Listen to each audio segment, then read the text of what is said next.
ایک ذمہ داری ان کی بھی ہے جو بیماروں کو دیکھ رہے ہوتے ہیں، جن کو لواحقین، رشتہ دار، متعلقین مسلمان کہا جاتا ہے۔ پہلی ذمہ داری یہ ہے کہ اس کے لیے دعا کرے۔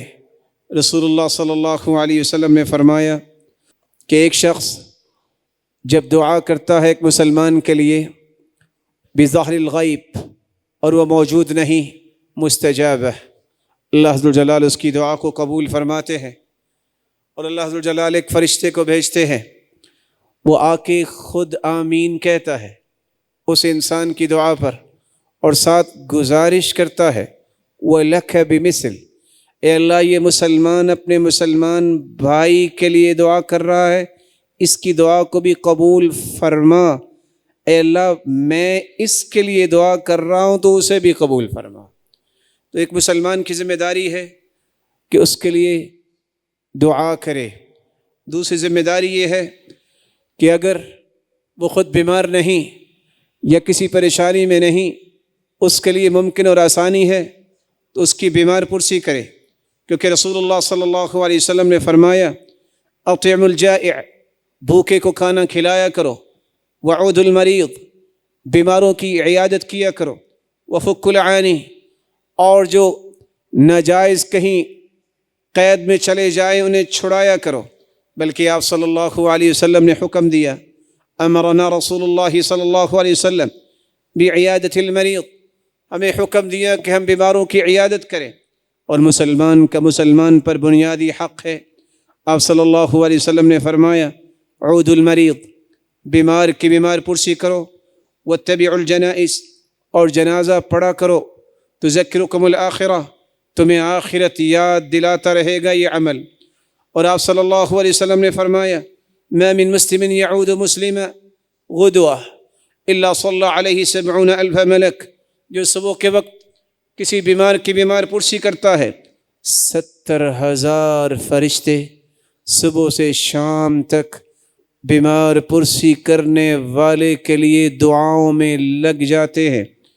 وَإِنْ عَادَهُ عَشِيَّةً، اگر وہ شام کے وقت پھر بیمار پرسی کرے صلی علیہ 70,000 ملک حتی یصبح، شام سے لے کر صبح تک 70,000 فرشتے اس کے لیے دعاؤں میں لگ جاتے ہیں۔ اور جب وہ بیٹھ جائے مریض کے پاس لم یزل یخوض فی الرحمہ حتی یرجع، وہ اللہ کی رحمت میں ڈبکیاں لگا رہا ہوتا ہے جب تک گھر واپس نہ چلا جائے۔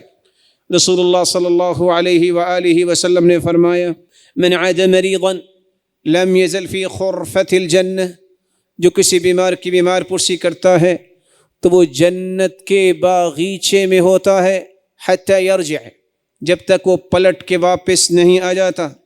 جب وہ بیمار پرسی کے لیے جا رہا ہوتا ہے فرشتے کو اللہ بھجواتے ہیں۔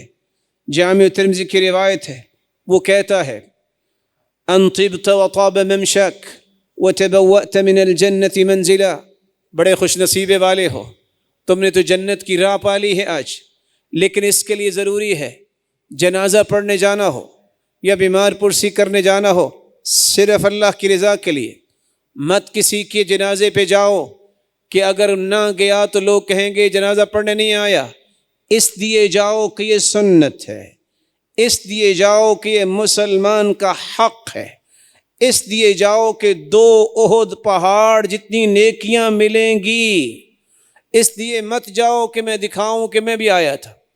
اسی طرح بیمار پرسی کرنے والا، اس لیے جاؤ کہ یہ سنت ہے، اللہ کا حکم ہے، یہ جنت کے باغیچے میں جانے کے مترادف ہے، یہ جنت کی خوشخبری پانا ہے، 70,000 فرشتوں کی دعائیں ملیں گی، اور ایک مسلمان کا حق ہے، اس لیے مت جاؤ کہ اگر نہ گیا تو ناراض ہوگا، اس لیے مت جاؤ کہ اگر نہ گیا تو لوگ کہیں گے یہ پتہ بھی لینے نہیں آیا۔ لوگوں کی وجہ سے کوئی کام کرو گے اجر نہیں ملے گا، بہتر یہ ہے گھر بیٹھے دعا کر لو اس سے کہ تم آؤ اور مقصد اللہ کی رضا نہ ہو، شاید کہ وہ دعا اس سے زیادہ اچھی ہو۔ رسول اللہ صلی اللہ علیہ وسلم نے اس لیے آداب بیان کیے ہیں، مناسب وقت کا خیال کیا جائے، لِيَسْتَأْذِنْكُمُ الَّذِينَ مَلَكَتْ أَيْمَانُكُمْ والذین لم يبلغوا الحلم منکم 3 مرات، فجر سے پہلے، ظہر کے بعد اور عشاء کے بعد آپ صلی اللہ علیہ وسلم پر قرآن نازل ہوا ہے۔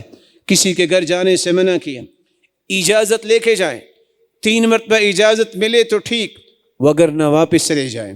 رسول اللہ صلی اللہ علیہ وآلہ وسلم نے 7 صحابہ کرام کو یہ بھی سکھایا۔ سیدہ عائشہ جب بھی کوئی صحابیہ بیمار ہوتی، صحیح بخاری کی روایت، وہ تلبینہ بنا کر لے جاتی، دم بھی کرتی اور تلبینہ بھی پیش کیا کرتی۔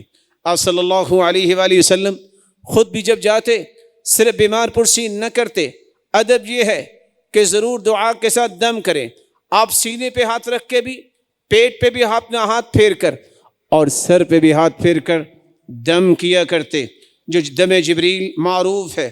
بسم اللہ ارقیک من کل شیء یؤذیک من شر کل نفس او عین حاسد، بسم اللہ ارقیک واللہ یشفیک۔ رسول اللہ صلی اللہ علیہ وآلہ وسلم نے یہ بات بھی صحابہ کرام کو سمجھائی، بیماری کی حالت میں کوئی مایوسی کی بات نہ کرے، بلکہ امید دلائے، اس کو نیکیں یاد دلائے کہ اللہ ذوالجلال کا رحم کتنا وسیع ہے، وہ بڑی رحمتوں والا ہے۔ اسے اللہ کے ساتھ جوڑنا، یقین کی طرف لانا، اچھی خبر دینا، یہ ذمہ داری ہے ان لوگوں کی جو ڈاکٹر ہیں، ان لوگوں کی جو عیادت کے لیے آتے ہیں۔ رسول اللہ صلی اللہ علیہ وآلہ وسلم نے جو آخری ذمہ داری بیان کی ہے کہ جب جاؤ تو بری بات اس کے سامنے بیٹھ کے مت کرو۔ کیوں؟